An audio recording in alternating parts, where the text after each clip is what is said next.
Hello students, ये video उन लोगों के लिए बहुत इंपॉर्टेंट है जो जेईई मेंस जनवरी अटेम्प्ट दे चुके हैं और आने वाला अप्रैल अटेम्प्ट देने वाले हैं।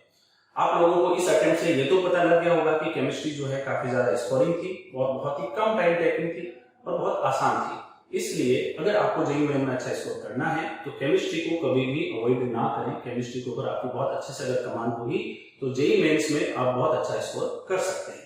इस वीडियो में पर्टिकुलर हम लोग ऑर्गेनिक केमिस्ट्री की बात करेंगे। तो सबसे पहले चलिए स्टार्ट करते हैं। हम लोग जो प्रीवियस 5 साल के जो क्वेश्चंस थे उनके अंदर परसेंटेज वाइज किस किस टॉपिक का क्या वेटेज था, सबसे पहले उसको डिस्कशन करते हैं। अगर हम लोग बात करें जनरल ऑर्गेनिक केमिस्ट्री की, जो बैकबोन होती है ऑर्गेनिक केमिस्ट्री की, 11th क्लास का टॉपिक है और सारा बेसिक जो है वो इसी के अंदर इंक्लूडेड है। और इसका जो 5.8% वेटेज जो था वो इस बार पूछा गया था। कंपैरेटिवली अगर आप हर साल देखो तो थोड़ा सा कम था, लेकिन ऑलमोस्ट आपका उतना ही बोल सकते हो।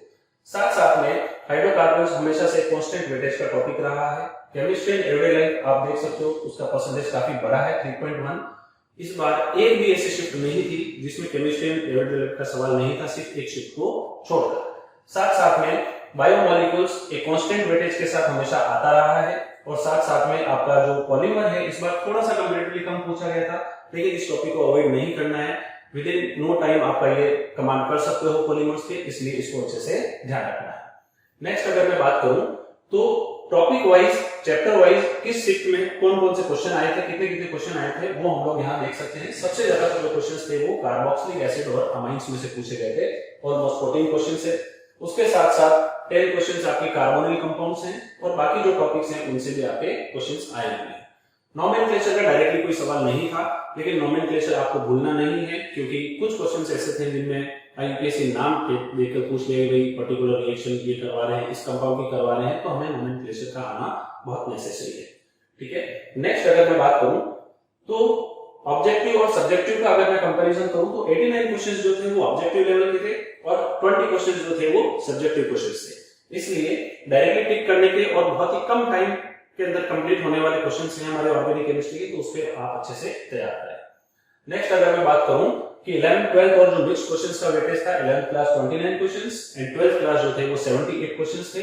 और दो क्वेश्चन ऐसे थे जो 11th और 12th के कंबाइंड टॉपिक्स को मिलाकर पूछे गए थे। इसलिए 12th क्लास हमारे लिए बहुत इंपॉर्टेंट है, बट आपको 11th को इग्नोर नहीं करना है। उसके साथ साथ अगर मैं डिफिकल्टी लेवल की बात करूं तो मेजॉरिटी क्वेश्चंस मैं मानता हूं कि इजी थे। मीडियम लेवल के भी आप देख सकते हो 55 और 47 क्वेश्चंस जो थे वो इजी थे। टफ क्वेश्चंस जो थे सिर्फ 7 क्वेश्चंस पूछे गए थे।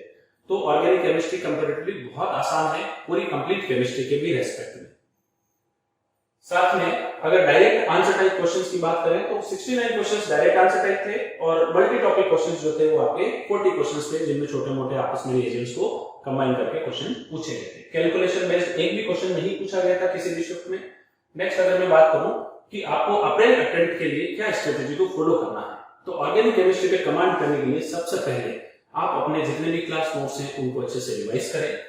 आप अपनी जितने भी ट्रबल्स एरियाज हैं, जितने भी आपके डाउट्स हैं, जो आपके वीक पॉइंट्स हैं, उनको आइडेंटिफाई करें और कोशिश करें कि अपने डाउट्स जितने भी हैं वो टाइमली क्लियर हो जाए। हमेशा ध्यान रखें आप एक एक क्वेश्चन के लिए फैकल्टी के पास ना जाएं। आप अपनी जो भी डाउट्स हैं उनको कलेक्ट करें, 5-10 दिनों की या 5-6 दिनों की जो भी डाउट्स हैं उनको कलेक्ट करके एक साथ उन्हें आप क्लियर कर लें। उसके अलावा आपको प्रीवियस ईयर क्वेश्चंस को अच्छे से सॉल्व करना है, आपको सिली मिस्टेक्स को अवॉइड करना है और उसका एकमात्र तरीका है कि आपके जो भी पेपर्स हो रखे हैं उनकी आप घर पे अच्छे से प्रैक्टिस करें।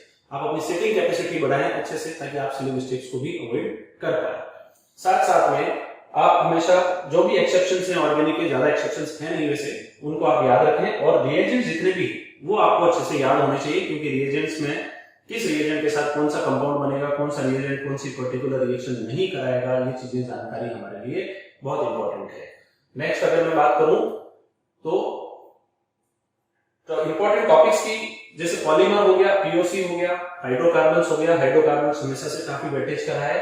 केमिस्ट्री एंड एवरीडे लाइफ हमारे लिए बहुत ज्यादा इंपॉर्टेंट है, जो नो टाइम टेकिंग है और बहुत इजीली आप उसको रीड आउट करोगे तो हो जाता है। इनको आपको अच्छे से नोट से भी पढ़ना है, आपकी जो भी शीट्स आपको प्रोवाइडेड है, एज वेल एज आपको एनसीईआरटी से भी पढ़ना है। फिजिकल प्रॉपर्टीज एनसीईआरटी से अच्छे से पढ़ें, हर चैप्टर की पढ़ें, क्योंकि इस बार जेईई मेंस जनवरी अटेम्प्ट के अंदर फिजिकल प्रॉपर्टीज के खूब सारे क्वेश्चंस थे जिनमें बहुत ही थोड़ी सी लैंग्वेज में कहीं ना कहीं चेंज किया था उन्होंने। इसलिए फिजिकल प्रॉपर्टीज को लाइन बाय लाइन एनसीईआरटी की किताब से रीड करना हमारे लिए बहुत इंपॉर्टेंट है। साथ में बायोमोलिक्यूल्स हमेशा से वेटेज का टॉपिक रहा है। नेम रिएक्शंस आप जितनी भी है उनको अच्छे से याद रखें। ऑक्सीडेशन एंड रिडक्शन आपकी पूरी ऑर्गेनिक केमिस्ट्री की बैकबोन है, कहीं ना कहीं इसका यूज होता ही होता है, इसलिए ऑक्सीडेशन और रिडक्शन जितने भी रिड्यूसिंग एंड ऑक्सीडाइजिंग एजेंट्स है अच्छे से दिमाग में होने चाहिए। सब्स्टिट्यूशन, एलिमिनेशन और एडिशन रिएक्शंस आपकी ऑलमोस्ट रिएक्शन मैकेनिज्म में कवर हो जाती है। उसके साथ साथ एरोमेटिक कंपाउंड्स जैसे कि फिनोल हो गया, एनिलीन हो गया, बेंजीन डाइओजोनियम क्लोराइड हो गया, नाइट्रोबेंजीन, ये सारे कंपाउंड्स डायरेक्ट क्वेश्चंस इनसे पूछे जाते हैं, रिएक्शन बेस्ड होते हैं सीधे सीधे। अगर आपको रिएजेंट याद है तो प्रोडक्ट आइडेंटिफाई करने में कोई दिक्कत नहीं होती। Aromatic electrophilic substitution reactions, Friedel-Crafts reaction, nitration, sulphonation, ये सारी बहुत आसान रिएक्शंस होती हैं। उसके अलावा ग्रिग्नार्ड रिएजेंट हमेशा से ही एक इंपॉर्टेंट टॉपिक रहा है जो हर रिएक्शन में कहीं ना कहीं यूज किया जा सकता है। लिमिटेड रिएक्शन है ग्रिग्नार्ड रिएजेंट की। उसके साथ साथ हमारे पास कार्बोनिल कंपाउंड्स और कार्बोक्सिलिक एसिड अच्छे से आपको ध्यान में रखना है।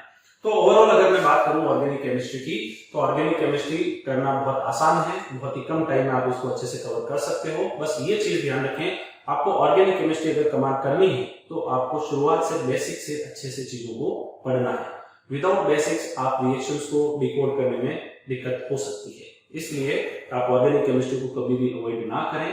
जो आपका फोबिया है ऑर्गेनिक केमिस्ट्री के रिस्पेक्ट में, आप उनको कोशिश करें एनसीईआरटी से पढ़ें, अपने कंसेप्ट क्लियर करें ताकि आपके ये फोबिया दूर हो सके और इजीली आप अच्छा स्कोर अचीव कर सकें।